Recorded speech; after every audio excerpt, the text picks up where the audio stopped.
আমরা এখন নয়লাক্ষা মন্দির, মানে এটা তৈরি করতে নামের মধ্যে এটার সিগনিফিক্যান্স আছে। এই নয়লাক্ষা মন্দির পাথুরিয়াঘাটার, কলকাতার পাথুরিয়াঘাটার রানী চারুশীলা তৈরি করেছিলেন। এটা তৈরি করতে তৎকালীন 9 লাখ টাকা খরচ হয়েছিল। তাহলে ভাবতে পারছি এখনকার দিনে এর মানে ভ্যালুটা। আর অসাধারণ আর্কিটেকচার, এবং এটা বেলুড় মঠের আদলে অনেকটা তৈরি হয়েছিল।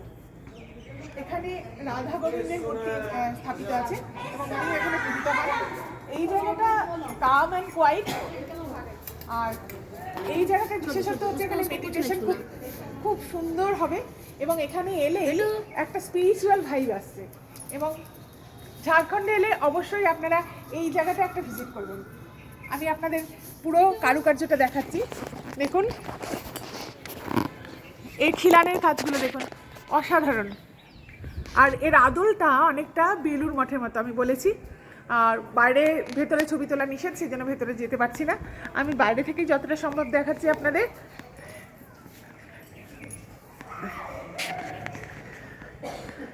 মানে বৈদ্যনাথ ধাম থেকে কিছুটা দূরে এই জায়গাটা। তবে এখানে এলে আপনি যদি মানে মনে করেন যে আপনি একটা কাম অ্যান্ড কোয়াইট পরিবেশ, একটা স্পিরিচুয়াল ভাইব পেতে চান, তাহলে অবশ্যই ইউ মাস্ট ভিজিট নৌলাক্ষা মন্দির। অসাধারণ, আর পরিবেশটাও খুব সুন্দর।